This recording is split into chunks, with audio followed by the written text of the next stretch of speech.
Hey everyone, I'm here to help you relax and drift off tonight. If you enjoy using these videos to fall asleep, don't forget to like this video and subscribe to the channel for more calming content. Share where you're watching from and what time it is for you. I'd love to know.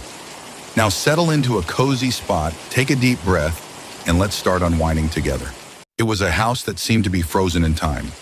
The Abernathy estate had stood for over a century on the outskirts of a quiet New England town, its dark, weathered exterior radiating a sense of foreboding. Overgrown ivy crawled up its stone walls, its windows reflected no light, and its wrought iron gates creaked eerily in the wind. The locals called it the House of Secrets, a name steeped in whispered legends of strange noises and disappearances. For years, the house remained uninhabited, avoided by all but the bravest or most foolish trespassers. That was until the Mitchell family, Daniel, his wife Claire, and their teenage daughter Emily, decided to buy it. They were newcomers to the town, drawn to the estate by its bargain price and its spacious, old-world charm. From the moment they stepped into the house, Claire felt something was off. The air inside was heavy, like a damp fog had settled over the walls. The floorboards groaned beneath their feet as they explored room after room of antique furniture, faded wallpaper, and musty drapes. "This place has character," Daniel said, trying to sound enthusiastic. He was eager to make the house their home and dismiss Claire's unease as nerves. Emily, on the other hand, loved the house's mysterious aura. "It's like something out of a Gothic novel," she said, spinning around in the grand dining room. Despite the odd creaks and drafts, the family settled in quickly. But it didn't take long for the house to start showing its true nature. It started on the first night. Claire lay awake, staring at the cracked ceiling as the wind howled outside. Just as she began to drift off, she heard it. A faint, almost imperceptible whisper. "Why didn't you help me?" She sat up abruptly, her heart racing. The sound was so soft, it could have been mistaken for the wind. Claire listened intently, but the whisper didn't come again. The next day, she dismissed the experience as her imagination. Moving into an old house was bound to unsettle anyone, she reasoned, but the whispers grew louder. By the end of the week, Claire wasn't the only one hearing them. Emily came downstairs one evening, her face pale. "Mom, do you hear voices in the walls?" Claire's blood ran cold. "What kind of voices?" Emily hesitated. "It's like people talking, but it's so quiet, like they're whispering through the walls." Daniel brushed it off as the house settling. "These old places are full of creaks and drafts. You two are just spooking yourselves." But Claire wasn't convinced. That night, as she lay in bed, the whispers came again, more distinct this time. "He knows what he did." She begged him to stop. "They're still here." The voices seemed to come from within the walls, as though the house itself was alive. One day, while exploring the house, Emily discovered a door at the end of the second-floor hallway that wouldn't budge. It was made of heavy oak, with a rusted iron handle and no key in sight. "Mom, have you seen this door before?" Emily asked. Claire frowned. "I don't think so. Maybe it's just a storage room." But the door nagged at her, its presence an unspoken challenge.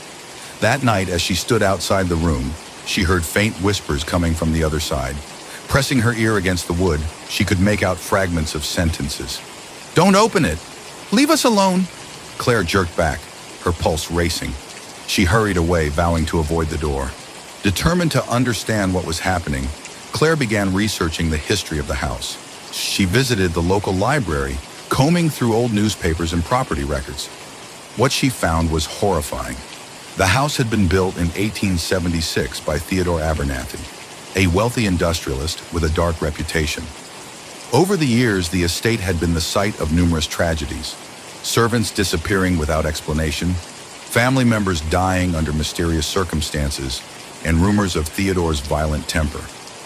The most chilling story was that of Eleanor Abernathy, Theodore's wife, who had vanished without a trace. Locals believed Theodore had murdered her in a fit of rage, hiding her body somewhere in the house. Subsequent owners reported strange occurrences, objects moving on their own, disembodied voices, and a pervasive sense of dread. Many fled the house within months, leaving it abandoned for decades at a time. The whispers became unbearable. They were no longer confined to the nights. They followed the family throughout the house. Emily began waking up with scratches on her arms, claiming she felt hands pulling at her in her sleep. Daniel grew irritable, snapping at Claire and Emily over minor inconveniences. The house seemed to be feeding on their fear. One evening, as Claire was preparing dinner, the whispers grew louder and more urgent. "Get out! Save her! You're next!" She froze as the kitchen lights flickered and went out. The whispers were everywhere now, overlapping in a chaotic cacophony. That night, Claire confronted Daniel. "We need to leave," she pleaded. "There's something wrong with this house." But Daniel refused. "We can't just run because you're scared of some old stories." Emily was the first to disappear. Claire woke one morning to find her daughter's bed empty. She and Daniel searched the house frantically, calling Emily's name. The whispers seemed louder than ever, mocking their panic. They found her in front of the locked door, her face pale and her eyes wide. "They're inside," she whispered. "They want me to see." As Claire pulled Emily away, the door creaked open on its own. Inside was a small, dark room with blood-stained walls. In the center of the room stood an old trunk, its lid slightly ajar. The whispers became deafening, filling Claire's ears with pleas and accusations. "She's here. He buried her here." Claire approached the trunk with trembling hands and opened it. Inside were the remains of a woman, her skeletal fingers clutching a faded locket. It was Eleanor Abernathy. As the truth of Theodore's crime was revealed, the house began to shake violently. The whispers turned to screams, the walls cracking and groaning as though in pain. Daniel grabbed Emily and shouted for Claire to run. They fled the house as it began to collapse, the screams of the trapped souls echoing behind them. The Abernathy estate was reduced to rubble. Claire and her family moved far away, but they were never the same. Emily refused to speak of what she had seen, and Claire was haunted by nightmares of the house and its whispered secrets. The land where the house once stood remained barren, a patch of earth where nothing grew. And sometimes, on quiet nights, passers-by claimed they could still hear whispers carried on the wind. Whispers of the horrors buried within the house's walls, begging never to be forgotten. When the Grayson family first laid eyes on the old Renworth house, it seemed like fate. Perched on a hill at the edge of the small town of Brookridge, the grand Victorian home was both majestic and eerie. Its steep, gabled roof, ornate trim, and tall, narrow windows gave it a beauty that belonged to another era. For years, it had sat abandoned, shrouded in mystery and whispers from the locals. To those in the town, Renworth House was more than just an eyesore. It was a reminder of something dark. For James and Evelyn Grayson, however, it was a fresh start. Life in the city had become unbearable, and the chance to buy such a large home for a bargain price was too good to resist. Their teenage son Ethan wasn't as convinced. "It's creepy," he muttered when they first arrived, staring up at the house's dark windows. But Evelyn brushed it off with a smile, insisting that with some care, the house would feel like home in no time. If only they had listened to the whispers before they moved in. The first day in the Renworth house was uneventful, though the air inside felt heavy and cool, as though the house hadn't breathed in years. The floors groaned under their feet, and shadows seemed to linger in the corners longer than they should. But Evelyn was determined to see its potential. She unpacked with enthusiasm, humming softly as sunlight filtered through the dusty windows. By evening, they were settled into the kitchen, eating takeout by candlelight. The electricity in parts of the house was still unreliable. The wind outside howled, shaking the old shutters. But that wasn't what made Evelyn pause. It was something faint, a sound buried beneath the wind. It sounded like whispers. She looked at James and Ethan, but neither of them seemed to notice. She shook it off as nerves. After all, old houses made noises. Pipes, floorboards, drafts.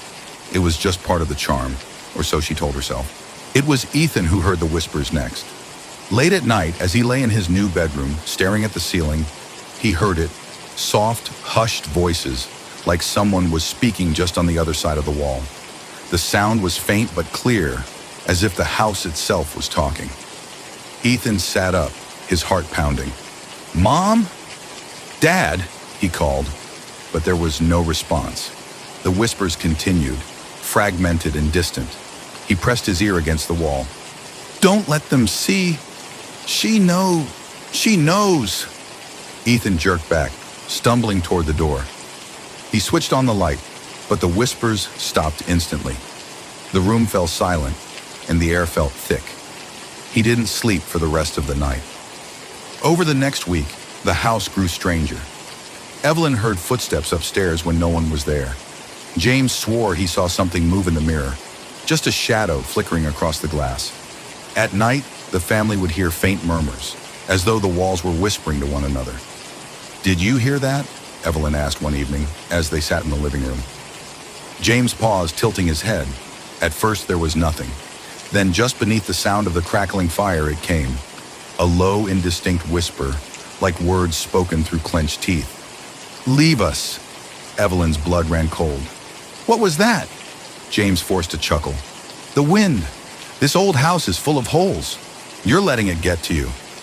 But Evelyn wasn't so sure. It was Ethan who found the hidden door. He had been exploring the basement when his flashlight beam caught the edge of something strange, a crack in the stone wall that didn't look natural. Upon closer inspection, he realized it was a narrow seam, perfectly rectangular. A door. "Mom! Dad! Come here!" he yelled, his voice echoing in the basement. Evelyn and James hurried down the creaking stairs. "What is it?" James asked. Ethan pointed. "Look! There's something behind here." Together, they pried the door open. It groaned in protest as though it hadn't been moved in centuries. Beyond the doorway was a small hidden room. Dust hung thick in the air, and the faint smell of rot lingered. The room was empty except for a single decaying chair in the center, and something scratched into the stone walls. Evelyn stepped closer, her eyes widening as she realized what it was. Names, hundreds of names etched into the stone, covering every inch of the walls. Some were fresh and clear, others worn and faded. "What is this?" Evelyn whispered. The whispers began again. This time they were loud and clear. "She's here! He did it! Don't let her out!" Evelyn screamed, stumbling backward. Desperate for answers, Evelyn went into town and visited the local library. After hours of searching, she found the truth buried in dusty archives. The Renworth house had belonged to a man named Alistair Renworth in the late 1800s. Alistair had been respected, a businessman, a family man, but behind closed doors, he was a monster.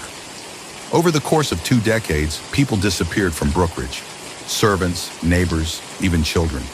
The townsfolk eventually discovered the truth. Alistair had been luring his victims into his home, torturing them, and burying their bodies within the walls of the house itself. When they came for him, he disappeared without a trace. The house was sealed off for years, but strange occurrences plagued those who entered. Rumors grew that the walls held the souls of Alistair's victims, trapped, whispering their pain to anyone who would listen. The whispers grew relentless. "Set us free. He's coming back." Evelyn and James were at their breaking point. Ethan had stopped sleeping altogether, his eyes sunken and haunted. One night, as a storm raged outside, the house shook violently. The walls groaned, and the whispers became screams. "Help us!" Cracks split the walls, dust and debris falling from the ceiling. James grabbed Evelyn's arm. "We have to go!" But Ethan stood frozen, staring at the walls. "He's here," he whispered. Suddenly, the walls burst open, revealing the skeletons hidden inside.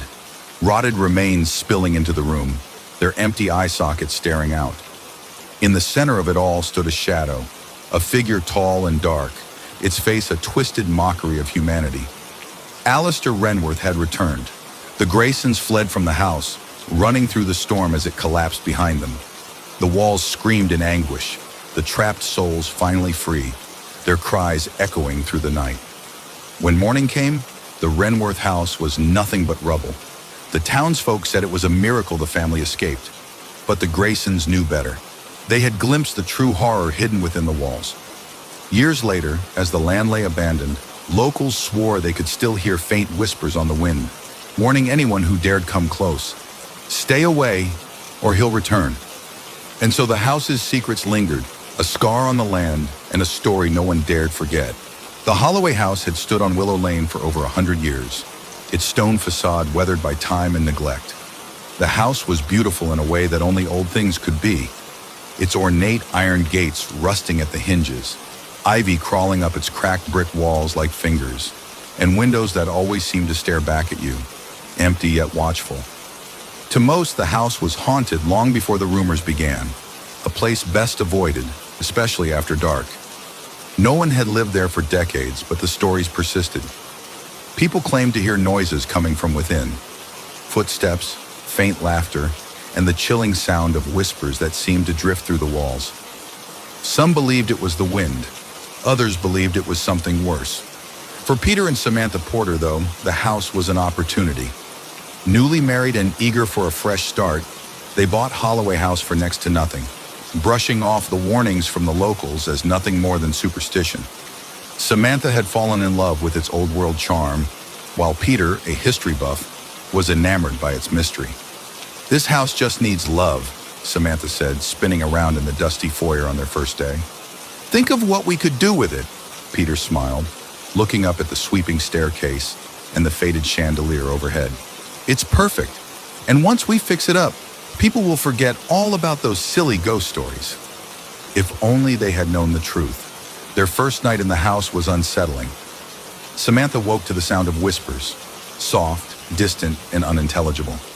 She sat up in bed, her heart racing, straining to hear. The room was silent now except for the sound of Peter snoring softly beside her. "It's just the wind," she muttered to herself, lying back down. She told herself that old houses made noises, settling wood, drafts between walls, nothing out of the ordinary. But as she drifted off to sleep, the whispering returned, growing slightly louder. "Don't listen. Don't trust him." Samantha shot up again, her pulse pounding. "Peter?" she whispered, shaking him awake. "What?" he mumbled groggily. "Do you hear that?" Peter listened for a moment and frowned. "It's probably the pipes. This place is ancient." But Samantha wasn't so sure. Over the following days, the whispers became more frequent. Samantha would hear them while cleaning in the kitchen. Peter would notice them while working on repairs in the parlor. The whispers were always just quiet enough to miss the words, but loud enough to feel intrusive, like someone murmuring secrets behind a closed door. One afternoon, while peeling away the faded wallpaper in the upstairs hallway, Samantha froze. The whispers were clearer this time, and they seemed to come from inside the wall. "She's still here, buried beneath." Samantha leaned closer, pressing her ear against the cool plaster. "What?" she whispered aloud, as if the voices might answer her directly. The sound stopped abruptly, as if the wall itself was holding its breath. "What are you doing?" Peter's voice broke the silence, startling her. Samantha spun around, her face pale. "Didn't you hear that?" "Hear what?" Samantha hesitated. She couldn't explain it, not without sounding crazy. "Nothing. I just thought I heard something."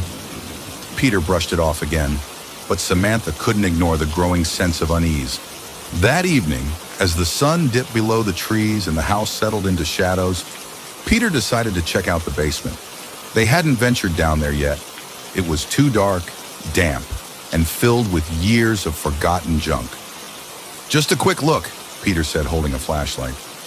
Samantha hesitated at the top of the stairs, but Peter waved her off. "Relax, it's just a basement." The wooden stairs creaked loudly beneath his weight as he descended. The air grew colder with each step, thick with the smell of mildew and rot. His flashlight cut through the darkness, illuminating old crates, broken furniture, and cobweb shelves. As Peter moved deeper into the basement, his light fell on something strange, a section of the stone wall that looked newer than the rest. The stones were uneven, and the mortar was sloppily applied, as though someone had hastily sealed something up. Peter frowned, stepping closer. "What is this?" he muttered. He ran his hand along the wall, feeling how loose some of the stones were. The whispers began again, faint and urgent. "Don't open it. Leave it alone." Peter froze, his breath catching in his throat. He looked over his shoulder, half expecting someone to be there. But the basement was empty. "Get a grip, Pete," he muttered, trying to laugh off his fear. Grabbing a rusted crowbar from a nearby shelf, he jammed it between two stones and pulled. With a loud crack, one of the stones fell loose, clattering to the floor. The whispers stopped. Behind the wall was a dark cavity, and something heavy tumbled forward onto the ground. Peter's flashlight beam flickered over it, and he stumbled back, his face draining of color. It was a body, mummified, wrapped in decaying cloth. The hollow sockets of its skull seemed to stare at him, accusing and empty. "Samantha!" Peter yelled, scrambling up the stairs. Peter and Samantha stood in the kitchen, pale and shaking. The police arrived soon after, filling the house with the sound of heavy boots and quiet mutters. For hours, investigators chipped away at the basement wall. They found more bodies, 7 in total, all buried behind the basement walls. The coroner said the bodies had been there for decades, victims of a crime no one had ever uncovered. The house, it seemed, had been hiding its secret all along. "What kind of person does this?" Samantha whispered, staring at the basement door, now sealed with yellow tape. Peter didn't answer. The house felt different now, heavier. The whispers had stopped, but the silence was worse. It felt as though the house was holding its breath, waiting for something. That night, Samantha woke again to the sound of whispers, but this time they were loud, deafening. "He's still here. He never left." She shot out of bed. "Peter!" But Peter was gone. The bed beside her was empty. A thud echoed from downstairs. Heart pounding, Samantha crept down the stairs, clutching a flashlight. The whispers grew louder as she neared the parlor. The beam of her flashlight flickered, and for a split second, she saw him. A man in a dark suit, his face gaunt and pale, standing by the wall. His eyes met hers, empty and cold. The flashlight went out. "Peter!" she screamed. The whispers crescendoed into a roar, the house trembling around her as if it were alive. Samantha ran for the front door, yanking at the handle. It wouldn't budge. The whispers consumed her now, screaming in her ears. "He's behind you!" She turned and everything went dark. When the police returned the next morning, they found the house empty. The front door was ajar, swinging gently in the breeze. There was no sign of Peter or Samantha Porter. The house was silent once more. In the years that followed, no one dared enter Holloway House again. People still spoke of the whispers, how they could sometimes hear them at night, carried on the wind. The house remained, crumbling and forgotten, but it never let go of its secrets. Some say the house claimed the Porters as its final victims. Others say you can still hear their voices, whispering alongside the others, trapped forever within its walls. In the quiet town of Willows Hollow, surrounded by dense forests and steeped in mist, there was a legend whispered among the locals, the tale of the dream thief. For generations, the story was passed down, shared around campfires, and whispered to children as a warning to behave. They said she was a woman of shadow and smoke who would come to you in the dead of night, slipping into your room when the world was silent and still. She didn't steal your possessions, nor did she harm you. Instead, she took your dreams, your hopes, your joy, and your imagination, leaving you empty, hollow, and lifeless. The townspeople claimed you could always tell her victims. They would wake with hollow eyes, faces pale and drawn, their words slow and heavy. First, they'd lose their dreams at night, but soon after, they'd forget how to dream at all, wandering through life like empty husks. At first, it was only a story, something to frighten children into staying in bed at night. But in Willows Hollow, stories always held a hint of truth. 17-year-old Emily Carter first heard the tale of the dream thief on a cool October night. It was the annual Harvest Festival, and the townspeople had gathered in the town square under the golden light of lanterns. There were stalls selling hot cider, caramel apples, and local crafts. But Emily and her friends, like most teenagers, found the festival's highlight to be the ghost stories told by old Mr. Rook. Mr. Rook was the oldest man in Willows Hollow. Bent in gray with hands as gnarled as the ancient trees in the forest, he was a fixture of local legend himself. Every year, he sat by the bonfire and told stories that seemed too real.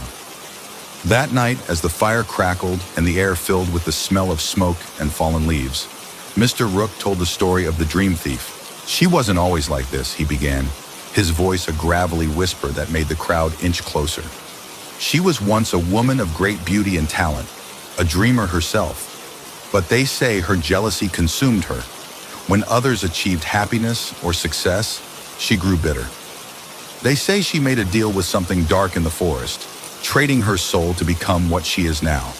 a thief of dreams, feeding off the hopes of others. Emily's friend Josh scoffed. "That's ridiculous," he muttered under his breath. Mr. Rook's eyes snapped to him, sharp as glass. "Laugh all you like, boy, but mark my words, she's real, and she watches, waiting for those who mock her story." A hush fell over the group. Emily shivered, though the fire was still blazing. She couldn't shake the feeling of something unseen lingering just beyond the firelight, watching. That night, she didn't sleep well. The following morning, strange news spread through town. Mason Finch, a boy from school, hadn't shown up for class. His parents said he was ill, feverish and pale, unable to get out of bed. When Emily and her friends saw him the next day, they were stunned. Mason, once the life of the classroom with a bright smile and sharp wit, now looked empty. His eyes were vacant, as if he were staring through everyone. He slouched in his chair, barely moving, and when the teacher called on him, he mumbled answers that made no sense. "Are you okay?" Emily whispered to him at lunch. Mason turned his head slowly, his lips trembling. "She took it," he muttered. "Took what?" "My dreams," he said in a hollow voice. "I can't see anything when I sleep. Just blackness." Emily's skin prickled. "What are you talking about?" But Mason only turned back to his food, staring blankly at his tray. By the end of the week, Mason had stopped coming to school entirely. Over the next few days, more kids began to act strangely. Sophie, the quiet girl who loved painting, stopped drawing altogether. When Emily asked her why, Sophie's answer chilled her to the bone. "I don't see colors anymore," Sophie whispered, her voice trembling. "It's like they're gone." Josh, the boy who had mocked the story at the bonfire, was next. Emily visited him after school, only to find him curled up in bed, staring at the wall. "It's real," he said, his voice a ragged whisper. "I saw her. She stood by my bed. Her face was shadows. She breathed on me." Emily's heart pounded. "Josh, stop messing around." "I'm not," he screamed, his voice shaking with terror. "She's coming for you, too." That night, Emily couldn't sleep. She lay in bed with her blankets pulled up to her chin, every creak of the house making her jump. Around 3 a.m., just as she began to drift off, a cold breeze swept through her room. The curtains fluttered, though the windows were closed. And then she heard it, a faint sound, like someone exhaling deeply in the corner of the room. Emily froze, her breath catching in her throat. She couldn't move, couldn't look, but she felt it, something watching her, standing just beyond the edge of her vision. The whispers began, faint at first. "Your dreams are sweet." Emily squeezed her eyes shut and prayed for morning. The next day, Emily went to Mr. Rook's house. Desperation drove her there. She pounded on his door until he opened it, squinting at her with tired, knowing eyes. "You saw her, didn't you?" he said softly. Emily nodded, her voice breaking. "How do I stop her?" Mr. Rook led her inside, his house cluttered with books and artifacts. He handed her an old leather-bound book. The dream thief can only be stopped by confronting her in her own realm, the world of dreams. You must go there willingly, find her, and take back what she has stolen. How? You must fall asleep and resist her pull. Face your fears. If you fail, she'll take everything. That night, Emily prepared herself. She lit candles around her room and lay on her bed, clutching the book Mr. Rook had given her. "I'm not afraid," she whispered, though her heart raced. As sleep claimed her, the room around her darkened, and she found herself standing in a vast, endless void.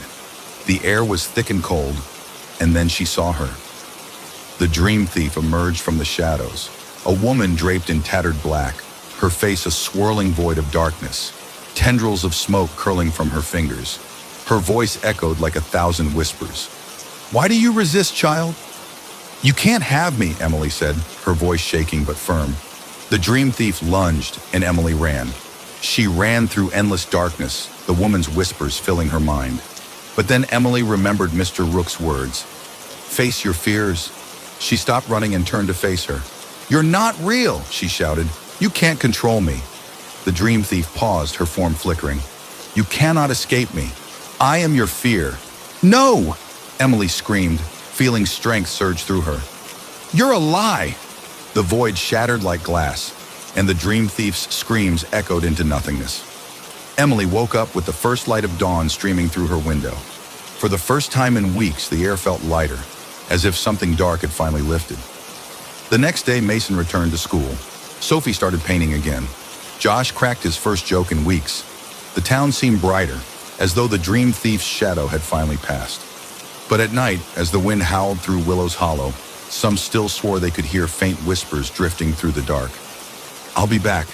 "That's coming with me," she muttered, deciding it would make an excellent centerpiece for her studio. She dragged it downstairs and positioned it against the far wall of the parlor. As she stepped back to admire her work, a strange sensation washed over her, an almost imperceptible tug, like the mirror was watching her. That night, Amelia dreamed of the mirror. She stood before it, staring at her reflection, but her face looked wrong. The eyes were sunken, the skin waxy, and the lips curved into a sinister grin she hadn't made.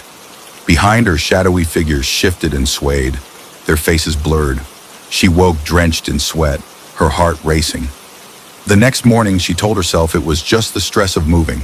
She threw herself into her work, painting vivid landscapes and abstract shapes in a frenzy of inspiration. But no matter where she stood in the room, the mirror seemed to catch her in its reflection.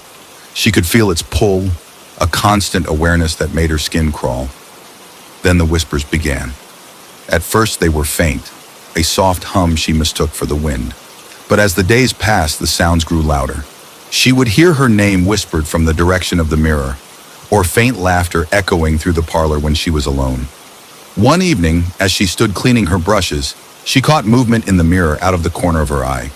She turned quickly, but there was nothing there. Only her reflection and something else. A figure stood in the far corner of the room, just barely visible in the mirror's depths. It was a woman, pale and gaunt, with hollow eyes that seemed to stare right at Amelia. She whipped around, but the corner was empty. When she looked back at the mirror, the woman was gone. He frowned and shook his head. "Just the wind, probably. Old houses make weird noises." But Harper wasn't convinced. The whispers were distinct, human, and they grew more frequent. Over the next few days, Harper began noticing strange things about the house. In the mornings, she found fresh scratches on the hardwood floors, as though heavy furniture had been dragged across them. Once, she discovered Lily sitting in the corner of her room, staring at the wall and humming a tune Harper didn't recognize. "Who taught you that song, sweetie?" Harper asked, kneeling beside her. Lily looked up with wide eyes. "The lady in the wall."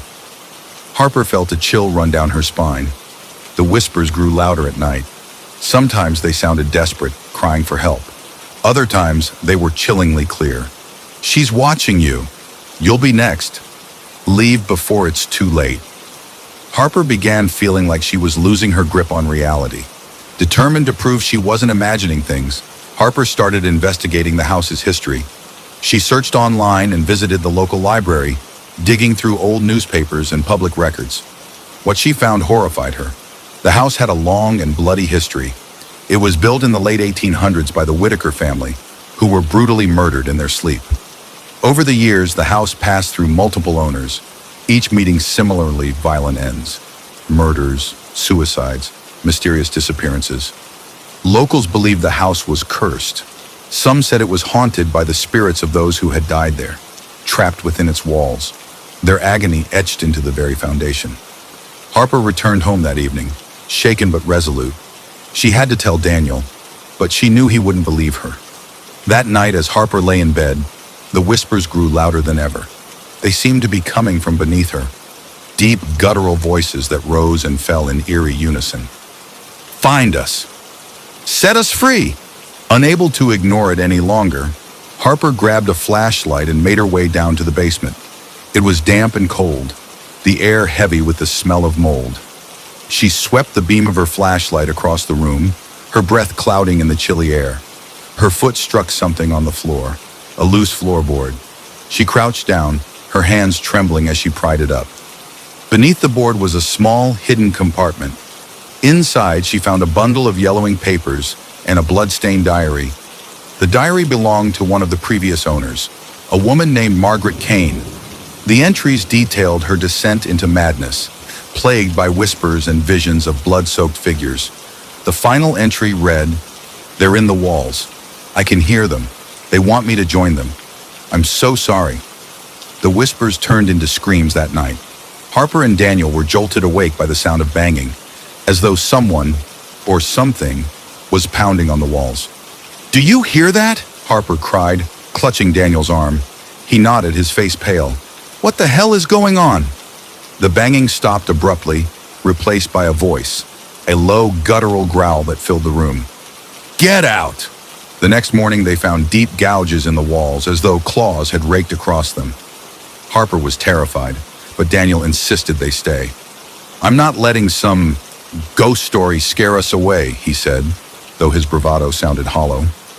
Desperate, Harper contacted a paranormal investigator. The team arrived with equipment, setting up cameras and audio recorders throughout the house. That night, they gathered in the living room as the whispers began. "Do you hear that?" one of the investigators asked, his eyes wide. The walls seemed to vibrate, the whispers growing louder, more frantic. Through the static of the audio recorders, a chilling voice emerged. "Find the bodies." The investigators tore into the walls the next morning, uncovering a horrifying truth. Hidden within the walls were the skeletal remains of countless victims, men, women, and children, their bones twisted and broken. The house had been a killing ground for decades, a place where unspeakable acts were committed. The spirits were no longer whispers. They screamed and wailed, shaking the very foundation of the house. Harper and Daniel grabbed Lily and ran, leaving everything behind. As they drove away, Harper glanced back at the house. For a brief moment, she thought she saw figures standing in the windows, pale, gaunt faces watching them leave. The house stood silent after that, abandoned once more. But locals say that if you walk by at night, you can still hear the whispers of those trapped within its walls, their voices begging for release, and the house waits, patient and hungry, for the next family to move in.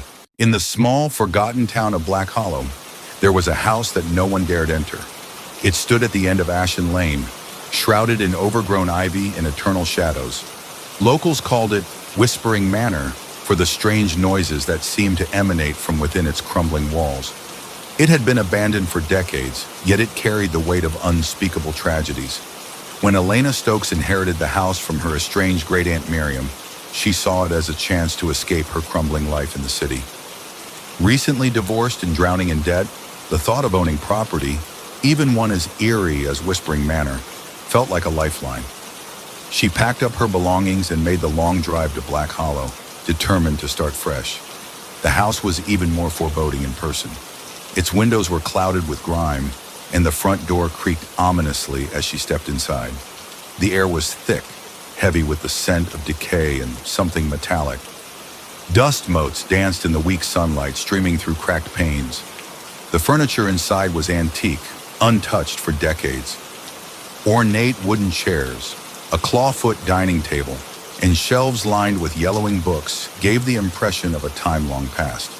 But it was the mirror in the grand hallway that immediately caught Elena's attention. It was massive, standing over 8 feet tall, with a gilded frame carved in intricate patterns of vines and thorns. The glass was flawless, almost unnaturally so, reflecting the dim hallway with unsettling clarity. "I guess this is coming with me when I sell the place," Elena muttered, running her fingers along the cold frame. That night she slept fitfully, disturbed by strange sounds, the faint creak of footsteps and the distant hum of whispers. She dismissed it as her imagination, the product of exhaustion and her unease about the house.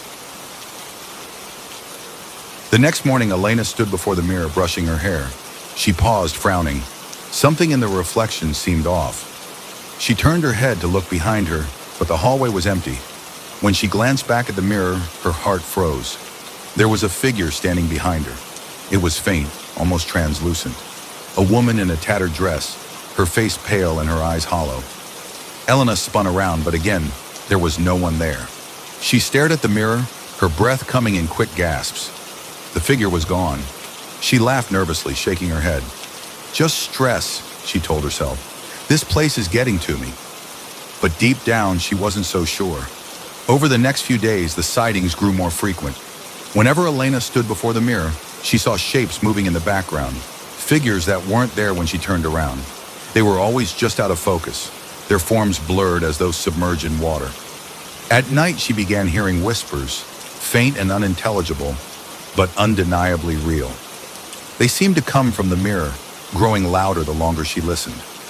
One evening, as she stood staring into the mirror, transfixed by the strange movements behind her reflection, she heard a distinct voice. Elena stumbled back, her heart hammering in her chest. The figure in the mirror, a young boy this time, pressed his ghostly hands against the glass. His lips moved, but no sound came out. Panic surged through her. She grabbed a sheet from a nearby chair and threw it over the mirror, covering its surface. The whispers stopped immediately, leaving the house in eerie silence. But the relief didn't last. The next morning, the sheet was gone, folded neatly on the floor. The mirror stood uncovered, gleaming as though freshly polished. Desperate for answers, Elena visited the local library, digging through old records and newspapers. She learned that Whispering Manor had a dark history. Its previous owners had all met tragic ends: murders, suicides, mysterious disappearances. The house had gained a reputation for being cursed. The mirror, however, had an even darker tale. According to local legend, it had been crafted by a reclusive artist named Victor Harrow, who was rumored to dabble in black magic. He created the mirror as a gift for his wife, but when she died suddenly under suspicious circumstances, he became obsessed with contacting her spirit. Harrow performed a ritual that bound not only his wife's soul to the mirror, but also any spirits lingering nearby. Over time, the mirror became a prison for the dead, a gateway between the living and the afterlife. Elena's blood ran cold as she read the final line of the article. Those who gaze into the mirror risk being followed by its spirits forever. That night, the whispers returned, louder and more insistent. Elena avoided the mirror, but it didn't matter. The spirits began appearing outside of it, shadows flickering in the corners of her vision, ghostly figures standing at the foot of her bed. One night, she woke to find the young boy from the mirror sitting in her chair, his empty eyes staring at her. When she screamed, he vanished, leaving behind only a faint chill in the air. The next morning, she noticed bruises on her arms, as though someone had gripped her tightly in the night. Elena decided she had to get rid of the mirror. She dragged it outside, her muscles straining against its immense weight. Taking a sledgehammer, she swung it with all her strength. The hammer bounced off the glass, leaving it completely unscathed. Frustrated and terrified, she tried everything: fire, acid, even a shotgun she'd found in the attic. Nothing worked. The mirror seemed impervious, mocking her with its unbreakable surface. That night, the whispers turned into screams. Exhausted and desperate, Elena returned to the library and discovered an old diary belonging to her great-aunt Miriam. In it, Miriam detailed her own experiences with the mirror, describing how the spirits had tormented her for years. The only way to stop them, Miriam wrote, was to embrace the mirror's power, to use it not as a prison, but as a tool to free the trapped souls. The ritual required a sacrifice. Elena prepared for the ritual, gathering candles, salt, and the items listed in Miriam's diary. She stood before the mirror, its surface shimmering unnaturally in the candlelight. "Release them," she whispered, cutting her palm and pressing it against the glass. The mirror pulsed with energy, the spirits within it writhing like shadows in a storm. One by one, they emerged, ghostly figures filling the room, their faces twisted in anguish. Elena's body felt like it was being drained, her energy siphoned into the mirror. As the last spirit disappeared, she collapsed to the floor. When she woke, the mirror was gone. Elena left Whispering Manor the next day, vowing never to return, but she couldn't escape the feeling that something was still watching her. Months later, in her new apartment, she glanced at a decorative mirror in her living room. For a brief moment, she thought she saw a familiar figure. The young boy standing in the background, his hollow eyes fixed on her. The spirits were free, but they weren't gone. They were following her, forever. Were furnished with dusty antiques, a claw-footed table in the dining room, faded portraits of unsmiling ancestors, and an ancient grandfather clock that no longer worked. But it was the scars on the walls that unsettled Clara most.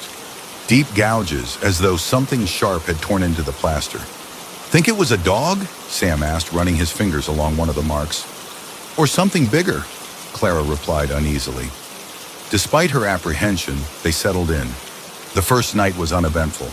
save for the occasional creak of the floorboards or the distant groan of the wind. Clara wrote it off as the sounds of an old house, but the second night, things changed.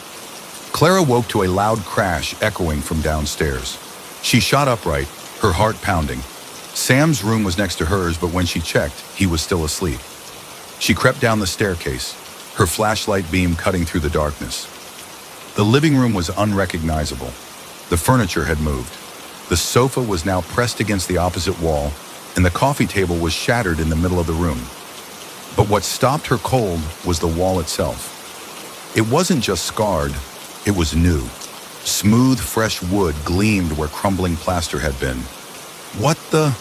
Clara whispered. She backed away, her breath quickening, and bumped into something solid.